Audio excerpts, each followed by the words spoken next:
Assalamualaikum warahmatullahi wabarakatuh. Selamat pagi anak-anak. Mudah-mudahan hari ini kalian selalu sehat dan tidak kekurangan suatu apapun. Apa kabar hari ini? Alhamdulillah, luar biasa. Allahu Akbar. Sebelum melanjutkan, lebih baiknya kita berdoa di dalam hati. Untuk berdoa dipersilakan. Berdoa selesai. Baiklah, hari ini kita akan mempelajari tema 4, subtema 2. Ya. Sebelum kita mempelajari lebih jauh lagi, Ibu akan membacakan tujuan pembelajaran hari ini, yaitu melalui pengamatan video pembelajaran, siswa mampu membandingkan dua besaran yang berbeda. Debit sebagai perbandingan volume dan waktu dengan benar. Sebelum Ibu lanjutkan, Ibu akan bertanya sedikit, ya. Nah, Ibu akan membagikan gambar-gambar di WhatsApp group, kemudian kalian tanggapi, ya. Baiklah, Ibu akan bagikan gambar-gambarnya. Oke, sekarang kita amati gambar-gambarnya. Bagaimana menurut kalian? Ibu akan tanya ya. Pernahkah kalian mengisi bak mandi di kamar mandi kalian? Pernahkah kalian mengukur waktu yang diperlukan air sampai penuh atau sampai memenuhi bak mandi kalian? Kemudian, suatu saat bak mandinya bocor, apa yang akan terjadi dengan airnya? Nah, airnya mungkin akan berkurang.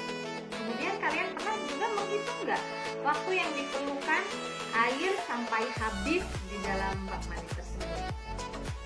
Ibu akan membagikan video pembelajaran tentang praktik debit air supaya memudahkan kalian untuk melakukan percobaan sederhana di rumah. Ya, kita saksikan video pembelajarannya.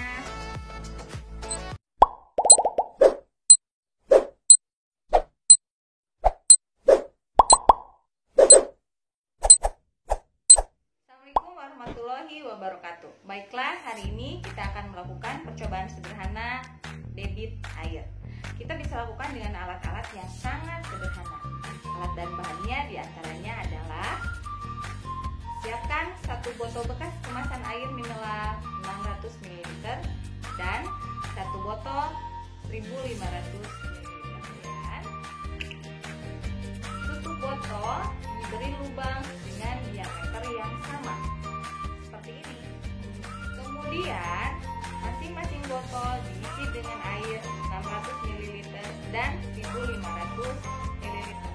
Siapkan stopwatch. Kalau kalian tidak punya stopwatch di rumah, bisa menggunakan gawai atau handphone. Untuk apa? Untuk mengukur waktu dan bak penampungan air. Ya. Nah, kemudian nanti setelah botolnya diisi air, ya, yuk kita isi dulu botolnya dengan air. Botol sudah terisi dengan air. Kemudian tutup lubang dengan jari dan balik botolnya siap untuk dilepas. Nah, nanti setelah jarinya tertempel seperti ini, kemudian lepas. Nah, jangan lupa kita ukur waktunya dengan menggunakan stopwatch. Kita lihat, ya. Kita nyalakan dulu.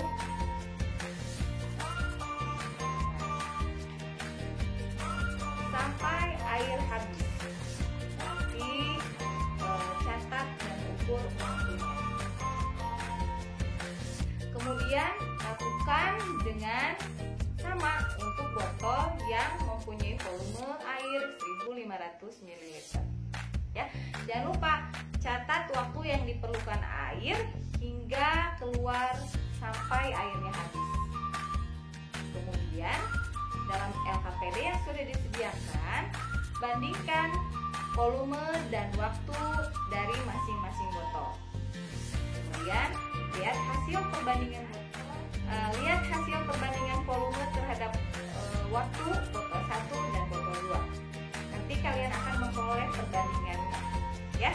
Nah, perbandingan yang kalian peroleh itulah yang disebut dengan debit. Mengerti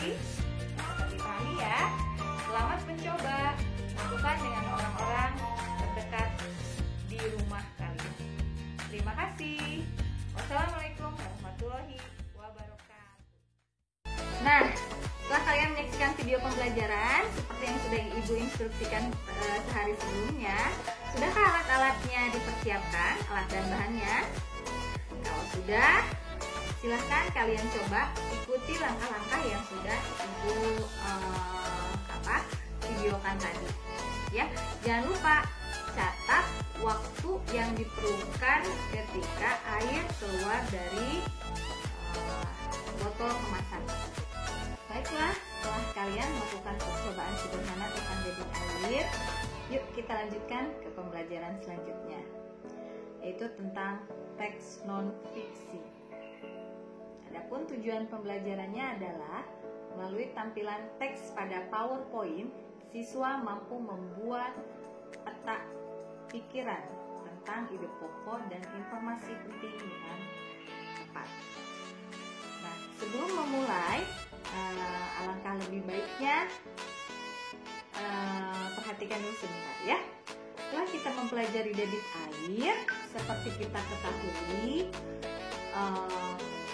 dalam tubuh kita terdapat darah yang mengalir, di mana prinsip debit air ini tetap berlaku karena darah mengalir melalui pembuluh vena dan pembuluh nadi, mirip seperti aliran air pada pipa atau selang, di mana volume dan waktunya relatif kecil.